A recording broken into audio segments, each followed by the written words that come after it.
News alerts. Sandhya theatre తొక్కిసలాటలో తీవ్రంగా గాయపడి కిమ్స్ ఆసుపత్రిలో చికిత్స పొందుతున్న శ్రీతేజ్ ను పుష్ప 2 నిర్మాత నవీన్ తో కలిసి సినీ ఫోటోగ్రఫీ శాఖ మంత్రి కోమటిరెడ్డి వెంకటరెడ్డి పరామర్శించారు. ఇకపై ఈ విషయాన్ని రాజకీయం చేయవద్దని, సినీ అభిమానుల ఇళ్లపై దాడులు చేయవద్దని కోమటిరెడ్డి వెంకటరెడ్డి అన్నారు. ఈ సందర్భంగా పుష్ప 2 నిర్మాత రేవతి తన కుమారుడు శ్రీతేజ్ తండ్రి భాస్కర్ కు 50 లక్షల చెక్కును అందజేశారు. బాబు పరిస్థితి విషమంగా ఉందని, భగవంతుని దయతో ఆయన త్వరగా కోలుకోవాలని భగవంతుణ్ణి ప్రార్థిస్తున్నట్లు మంత్రి తెలిపారు. తాను సినీ పరిశ్రమలో ఎక్కడికి వెళ్లనని వస్తున్న వదంతులను ఎవరూ నమ్మవద్దని మంత్రి స్పష్టం చేశారు. ఎవరిపై దాడులు జరిగినా చట్టం వదిలిపెట్టదని, కఠిన చర్యలు తీసుకుంటామని మంత్రి కోమటిరెడ్డి వెంకటరెడ్డి హెచ్చరించారు.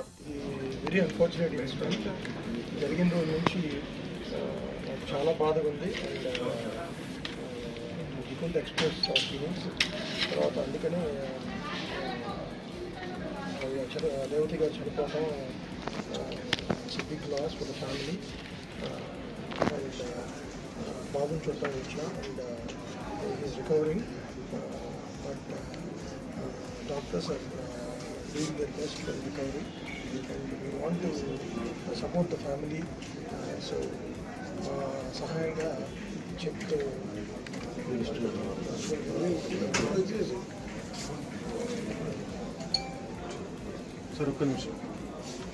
ట్విట్టర్లో పెట్టాను. చాలా తప్పుడు చర్యలు ఇవి. అందరికీ రిక్వెస్ట్ చేస్తున్నా, ఇది ఎవరు చేస్తున్నో ఎవరు చేపిస్తున్నో ఇవన్నీ చట్టం తన పని తాను చేసుకుంటుందని, ఎవరి మీదకి ఎవరికి దాడి చేసే అవసరం పోకూడదని రిక్వెస్ట్ చేస్తున్నా. మీకు జేఏసీల పేరు మీద మీకు చేతులు జోడించి మీకు రిక్వెస్ట్ చేస్తున్నా. ఇది మంచి సాంప్రదాయం కాదు. ప్రజాస్వామ్యంలో హింసకు తావు లేదు. ఇన్సిడెంట్ జరిగితే పోలీసులు ఉన్నారు, కోర్టులు ఉన్నారు, చట్టం ఉన్నది, వాళ్ళ పని వాళ్ళు చేస్తారు. కానీ ఏంది ఇది? నిన్న సీఎం గారు కూడా దాని వెంటనే రాత్రే ఖండించాను. నేను కూడా సినిమా మినిస్టర్గా ఖండిస్తున్నా. సినిమా ఇండస్ట్రీ వాళ్ళ జోలికి కానీ, హీరోల జోలికి, డైరెక్టర్లు, ప్రొడ్యూసర్ ఎవరు జోలికి పోదు. వాళ్ళకి ఇంకా సపోర్ట్ చేయాలన్నది నాకు. ఇలా చిత్రపూర్ గారిలో ఓపెన్ ల్యాండ్స్ ఉన్నాయి. ఇక్కడ జూనియర్ ఆర్టిస్టులకు కానీ, పేద ఆర్టిస్టులకు, మంచి యాక్టర్స్ ఎంతో మంది ఇవాళ పేదరికంలో ఉన్నారు. వాళ్ళకు కూడా ఫ్లాట్స్ కట్టాలని ప్లాన్ చేస్తున్నాను నేను. అంతకుముందు పోయిన టీఆర్ఎస్ గవర్నమెంట్లో ఆ నాయకులు అమ్ముకున్నారు ఫ్లాట్స్. వాళ్ళు ఉంటున్నారు. ఇప్పటికి వెళ్ళా 3 బెడ్రూమ్ ఫ్లాట్ అంటే ఒక 5 కోట్లు ఉంటుంది నానగ్రామ్. అది కాంగ్రెస్ గవర్నమెంట్లో ఇచ్చిన ల్యాండ్. అది ఆ రోజు కాంగ్రెస్ ముఖ్యమంత్రి చెన్నారెడ్డి గారు చిత్రసీమను తీసుకొస్తానికి రామారావు కోరిక మేరకు NTR studio, Annapurna studio, Ramanaidu studio, Padmalaya studio, 1000 కోట్లు ఇవాళ ఆస్తులు ఇవాళ తీసుకొచ్చిన ఇండస్ట్రీ కష్టపడి ఆ ఇండస్ట్రీని ఇక్కడనే ఉంచుకుంటాం, వాళ్ళని కాపాడుకుంటాం. ఆ ప్రొడ్యూసర్ని, డైరెక్టర్లని, ఆ జూనియర్ ఆర్టిస్టుని, ఆ హీరోలని ఎవరు జోలికి పోవద్దని వారందరికీ మా పూర్తి సపోర్ట్ ఉంటుంది. మా ముఖ్యమంత్రి సపోర్ట్ ఉంటుంది. సినిమా ఇండస్ట్రీ మినిస్టర్గా నేను కూడా సీరియస్గా మీకు వార్నింగ్ ఇస్తున్నా. ఎట్టి పరిస్థితుల్లో ఎవరి దగ్గర పోయినా పోలీసులు మళ్ళీ వాళ్ళ చట్టపరంగా చర్యలు తీసుకుంటారు. దయచేసి మీరు దాని జోలికి వెళ్ళకండి. వైఎస్ఆర్సీపీ ఎంపీ విజయసాయిరెడ్డి దోపిడీ ముఠా చేయని కుంభకోణం లేదని టీడీపీ ఎమ్మెల్యే సోమిరెడ్డి చంద్రమోహన్ రెడ్డి విమర్శించారు. అమరావతిలో నిర్వహించిన మీడియా సమావేశంలో ఆయన మాట్లాడారు. జెన్కోకు విజయసాయి అనుబంధ సంస్థ బొగ్గు అమ్మిందని ఆరోపించారు. 4.5 లక్షల టన్నుల నాసిరకం బొగ్గును టన్ను 8,500 రూపాయలకు విక్రయించిందన్నారు. అధిక ధరకు కొని ప్రజలపై విద్యుత్ భారం మోపారని ఆగ్రహం వ్యక్తం చేశారు. విజయసాయి వ్యయంకుడికి ఆదాయం కోసం ప్రజలపై ట్రూ ఆఫ్ ఛార్జీలు వేశారన్నారు. ట్రైడెంట్ నాలెడ్జ్ కంపెనీ నాసిరకం బొగ్గు సరఫరాపై శాఖాపరంగా చర్యలు తీసుకోవాలని, దీనిపై సిఐడి, విజిలెన్స్ ఎందుకు చర్యలకు ఉపక్రమించట్లేదని ప్రశ్నించారు. విజయసాయి దొంగల ముఠాపై సమగ్ర విచారణ జరిపి చర్యలు తీసుకోవాలని డిమాండ్ చేశారు. జగన్ కుంభకోణాలపై చర్యలకు వివిధ శాఖల్లో సిబ్బంది కూడా సరిపోవట్లేదని వ్యాఖ్యానించారు. 108, 104 స్కామ్ పైన సమగ్ర విచారణ జరిపి చర్యలు తీసుకోవాలని వైద్య ఆరోగ్య శాఖ మంత్రిని సోమిరెడ్డి కోరారు. 14 రూపాయలకు కొన్నారు. దాని వాల్యూ ఎంత? మొత్తం మీద 700 నుంచి 1000 కోట్ల రూపాయలు, more than 700 crores loss.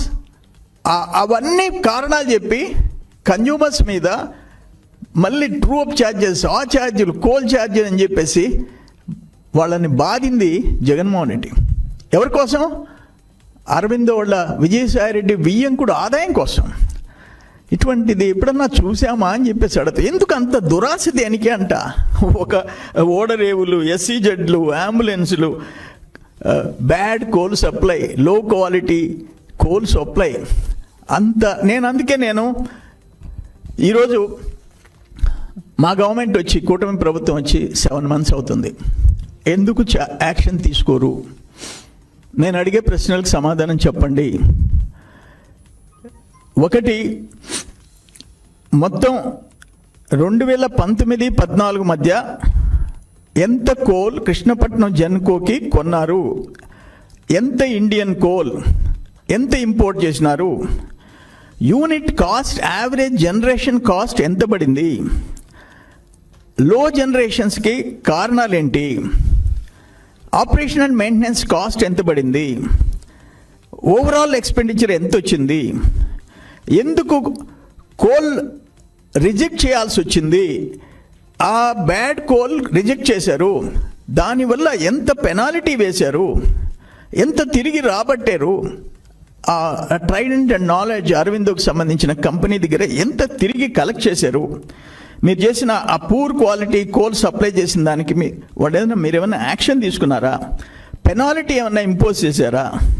Loss of amount due to receiving a low quality coal purchase from Trident and knowledge వల్ల ఏమి క్రిమినల్ యాక్షన్ తీసుకున్నారు?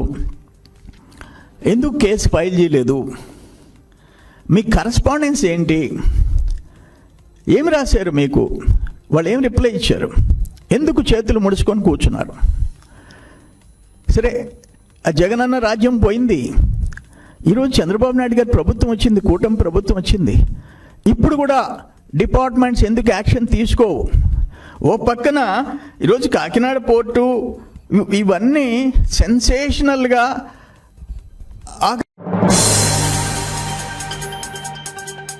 విజయవాడ ఇంద్రకీలాద్రిపై వెలిసిన కనకదుర్గమ్మను మంత్రి వంగలపూడి అనిత దర్శించుకున్నారు. ఆలయ పండితుల ఆశీర్వాదం అందుకున్నారు. భవానీ దీక్షల విరమణ నేపథ్యంలో భక్తుల కోసం ఏర్పాట్లను పరిశీలించారు. భవానీ భక్తులకు ఎలాంటి అసౌకర్యం కలగకుండా ఆలయ అధికారులు ఏర్పాట్లు చేశారు. తెలుగు రాష్ట్రాలతో పాటు కర్ణాటక, తమిళనాడు నుంచి పెద్ద సంఖ్యలో తరలి వస్తున్న భక్తులకు ఇబ్బందులు కలగకుండా చూసుకోవాలని ఆలయ అధికారులు సిబ్బందిని ఆదేశించారు.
చూడండి సార్, ఇటు సార్ ఇవ్వ గారు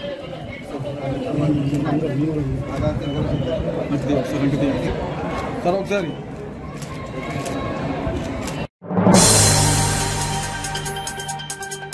కడప నగరపాలక సంస్థ సర్వసభ్య సమావేశం రసాభాసగా మారితే సమావేశానికి హాజరైన స్థానిక టీడీపీ ఎమ్మెల్యే మాధవిరెడ్డికి వేదికపై కుర్చీ ఏర్పాటు చేయలేదు. దీంతో ఆమె ఆగ్రహం వ్యక్తం చేశారు. గతంలోనూ ఇలాగే చేశారంటూ మండిపడ్డారు.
ప్రజలకు మెరుగైన విద్య, వైద్యం అందుబాటులోకి తెస్తూ సామాజిక భద్రత కల్పించడమే తమ ప్రభుత్వ ధ్యేయమని రాష్ట్ర వైద్య ఆరోగ్య శాఖ మంత్రి దామోదర రాజనరసింహ స్పష్టం చేశారు.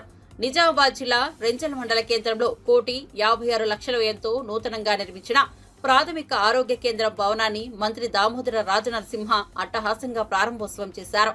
ఆరోగ్య కేంద్రంలో అందుబాటులో ఉన్న వైద్య సదుపాయాలను పరిశీలించారు. ఈ సందర్భంగా ఏర్పాటు చేసిన కార్యక్రమంలో మంత్రి మాట్లాడుతూ ఉన్నత ప్రమాణాలతో కూడిన విద్య, వైద్యం, సామాజిక భద్రతను ప్రజలకు కల్పించాలనే ప్రధాన లక్ష్యంతో ముఖ్యమంత్రి రేవంత్ రెడ్డి మార్గనిర్దేశంలో ముందుకెళ్తున్నారని అన్నారు. పేదవారికి అల్టిమేట్లీ పేదవాడిని కాపాడుకుని వైద్య సేవలు అందించే బాధ్యత మా ప్రభుత్వానికి.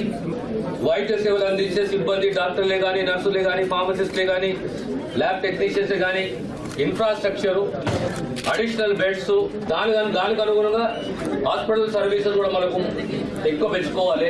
ఎక్విప్మెంటే కానీ, టెస్టింగ్సే కానీ, డయాగ్నోసిసే కానీ, డయాలిసిసే కానీ, డ్రగ్సే కానీ, సూపర్ స్పెషాలిటీ వరకు అన్నీ కూడా ఓ లెక్కలో, ఓ పద్ధతిలో కనీసం 85% సిబ్బంది ఉండాలి.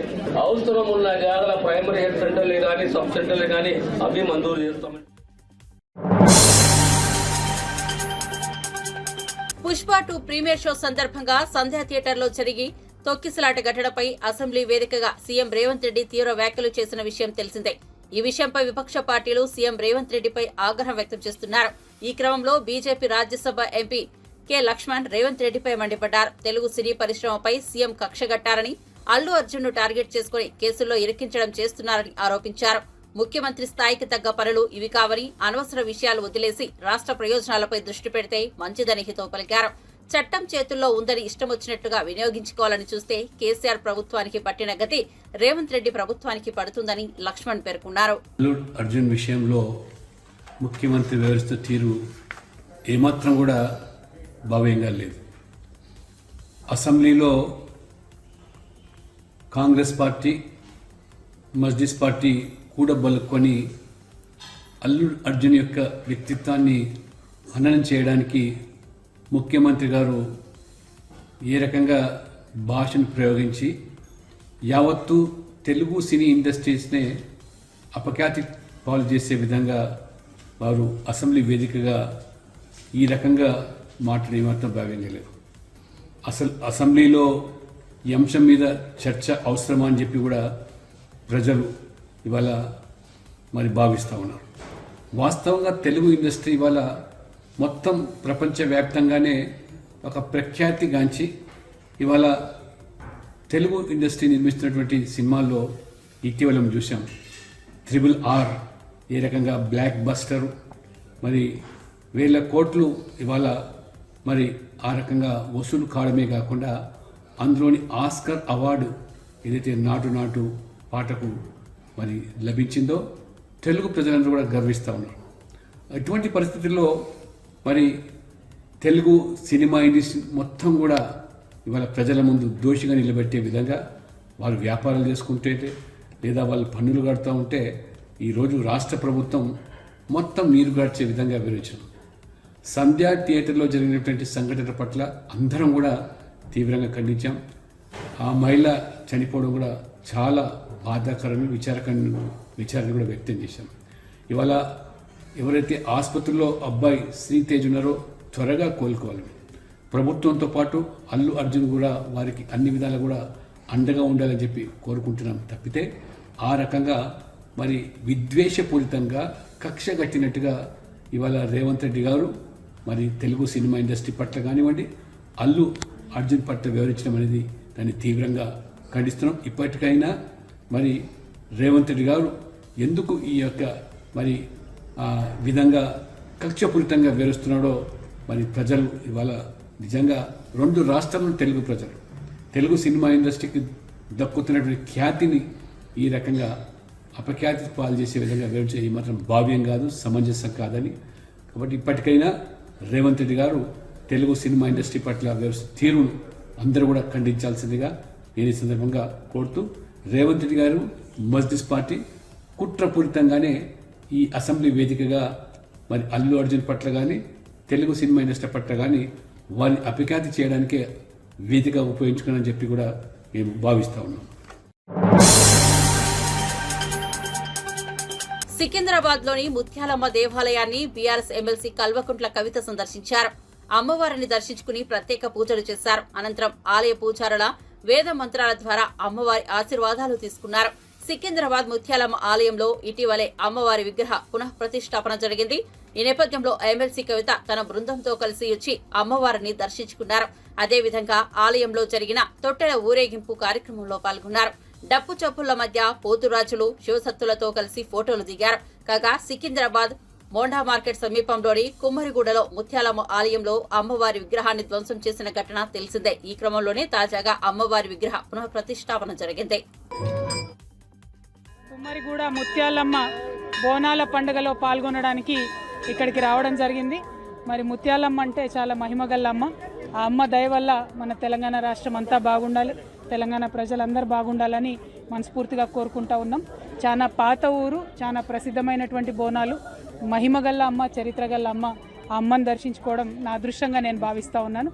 మరి కుమ్మరిగూడ వాస్తవ్యులందరూ కూడా బాగుండాలని, ఈ టెంపుల్ ఇంకా దినదిన అభివృద్ధి చెందాలని చెప్పి కమిటీ సభ్యులందరూ బాగుండాలని కోరుకుంటున్నా. Thank you. జై. విజయవాడ దుర్గ అమ్మవారిని నిత్యం వేలాది మంది భక్తులు దర్శించుకుంటారు. ఈ క్రమంలో అమ్మవారి ఆలయానికి విచ్చేసిన తెలంగాణ మంత్రి సీతక్క దుర్గ గుడిలో ప్రత్యేక పూజలు నిర్వహించారు.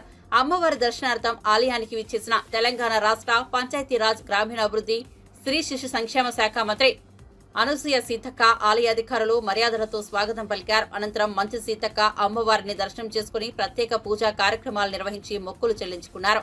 అనంతరం మంత్రి సీతక్కకు వేద పండితులు ఆశీర్వచనం అందజేయగా ఆలయ అధికారులు అమ్మవారి శేషవస్త్రం, ప్రసాదం, చిత్రపటం అందజేశారు. అమ్మవారిని దర్శించుకున్న వారిలో కాంగ్రెస్ పార్టీ సీనియర్ నాయకులు న్యాయవాది గంగశెట్టి అప్పయ్య తదితరులు పాల్గొన్నారు.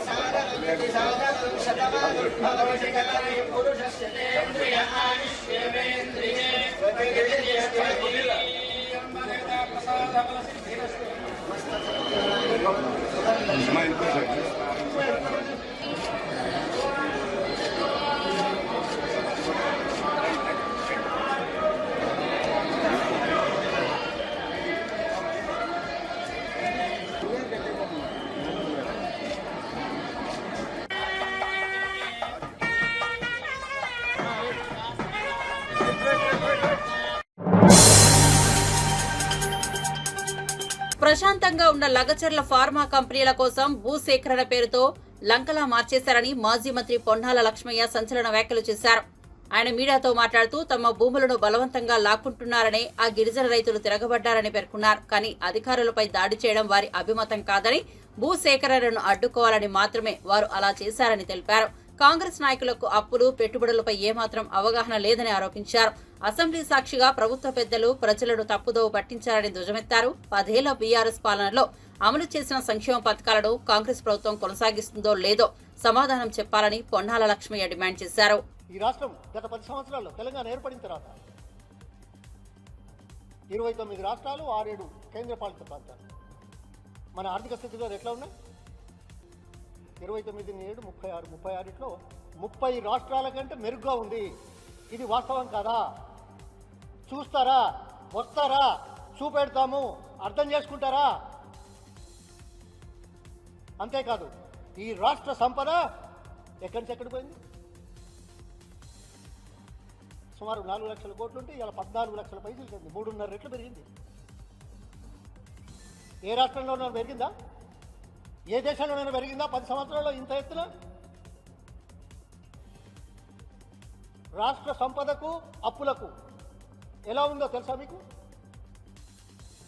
ఈ రాష్ట్రం 7వ స్థానంలో ఉంది. రాష్ట్రం యొక్క అప్పులు 27% అయితే సంపద 100 రూపాయలు అయితే అప్పులు 27. మీకేమైనా తెలివితేటలు ఉంటే, ఇంగిత జ్ఞానం ఉంటే దేశం యొక్క అప్పులు, సంపద ఎంతో తెలుసా మీకు? దేశం 100 రూపాయలు సంపాదిస్తే 87,000 రూపాయలు అప్పుల్లో ఉంది. ప్రపంచంలో అమెరికా, జపాన్, చైనా అంటే మనకు డీటెయిల్స్ ఎక్కువ రావు. అమెరికా ఎంతో తెలుసా? 29 ట్రిలియన్ల ఆదాయం ఉంటే, సంపద ఉంటే సంవత్సరానికి 47 ట్రిలియన్లు అంటే దాదాపు ఆదాయానికి డబుల్ అప్పులున్నాయి. అట్లాగే జపాన్ 100కు 150 అంటే అప్పులు తీసుకోమన్నట్టు. కానీ ఇంగిత జ్ఞానం ఉన్న ఎవరికి కూడా ఆధునిక ప్రపంచంలో లేకుంటే మన నిజ జీవితంలో లోన్, అప్పు is a part of development process. Why we borrow? To produce more, to create more employment. In the process, you service the debt. ఆ మాత్రం ఇంగిత జ్ఞానం లేకుండా మాట్లాడుతున్నావే. ఎలక్షన్ల ముందు ఎందుకు మాట్లాడలేదు ఇవాళ మాట్లాడే మాటలు? అప్పులున్నాయి కాబట్టి మేము చేస్తలేమా? ఈ రాష్ట్రం అప్పుల్లో ఉన్నా ఏదున్నా అప్పులు ఏమున్నా అన్ని రాష్ట్రాల కంటే మెరుగ్గా ఉన్నాం. ప్రపంచంలో ఏ రాష్ట్రంలో కూడా ఇట్లా లేదు దేశంలో. అదే కాకుండా సగటు ఆదాయం ఏ ప్రాంతానికైనా ప్రపంచంలో కానీ, ఏ దేశం కానీ, లేకుంటే మన దేశంలో 3.5 రెట్లు పెరిగిందా? చూపెడతారా? ఎట్లా అయింది? It's a part of development process. We had to take loans. Loans were within the limits. Bezawada దుర్గమ్మను దర్శించుకున్న సినీ నటుడు ఉపేంద్ర విజయవాడలోని ఇంద్రకీలాద్రిపై కొలువైన శ్రీ దుర్గా మల్లేశ్వర స్వామి అమ్మవార్లను కన్నడ నటుడు ఉపేంద్ర యుఐ చిత్ర బృందం దర్శించుకున్నారు. అనంతరం ఆలయ అర్చకులు వారికి వేద ఆశీర్వచనం చేసి అమ్మవారి శేషవస్త్రం, తీర్థ ప్రసాదాలను అందజేశారు.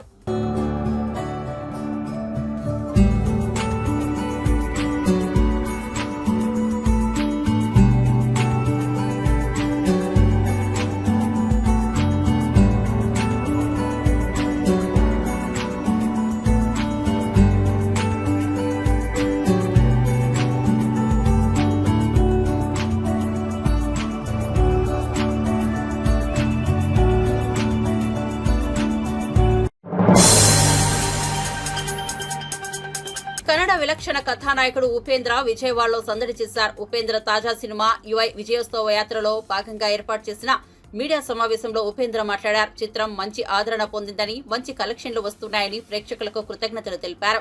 ప్రేక్షకుల అభిరుచి మేరకు సినిమా తీశామన్నారు. థియేటర్లకు వెళ్లి సినిమా చూడాలని విజ్ఞప్తి చేశారు. యుఐ సినిమాకు ఆడియన్సే స్టార్స్ అని ఉపేంద్ర చెప్పారు. ఆదరిస్తామన్నారు. Thank you very much. తెలుసు ఇప్పుడు థియేటర్లో ఉంది, మీరందరూ వెళ్ళి ఫిలం చూసి కొంచెం ఏమంటే కొంచెం మీ స్క్రీన్ ప్లేలో కొంచెం ఇది ఉంటుంది, ఒక రెగ్యులర్ ఫార్మేట్లో ఉంటుంది. అది దీంట్లో స్టార్స్ ఎవరు అంటే మీరే, ఆడియన్సే ఈ ఫిలం స్టార్. మీరందరూ స్టార్సే. ఫిలం చూసి మీకు అర్థమవుతుంది ఎండ్లో. నా లోపల ఏముందో మీ లోపలనూ అదే ఉంది అని ఆ కాన్ఫిడెన్స్తో ఈ ఫిలం చేశాను. అది కనెక్ట్ అయింది అనుకుంటాను డెఫినెట్గా. Thank you very much. కొంచెం హీరో అయిపోయాను కదా, కొంచెం యాక్టింగ్ చేస్తూ ఉంటాను, మీరు పిలుస్తూ ఉంటారు ఇక్కడ. అప్పుడప్పుడు తెలుగును చేస్తూ ఉంటాను గ్యాప్లో. డైరెక్షన్ చేయాలంటే మళ్ళీ భయం అవుతుంది. మీరందరూ ఇంత ఇదిగా చూస్తారు కదా, ఏం చేయాలా, ఎలా సాటిస్ఫై చేయాలా అని. ఏదైనా ఒక మంచి థాట్ వస్తే దాన్ని కొంచెం ఎక్కువ టైం తీసుకొని స్క్రిప్ట్ చేసి తర్వాత గ్యాప్ తీసుకొని అలా చేస్తున్నాను. ఇక మీద రెగ్యులర్గా చేయాలని ఉంది, చూడాలి.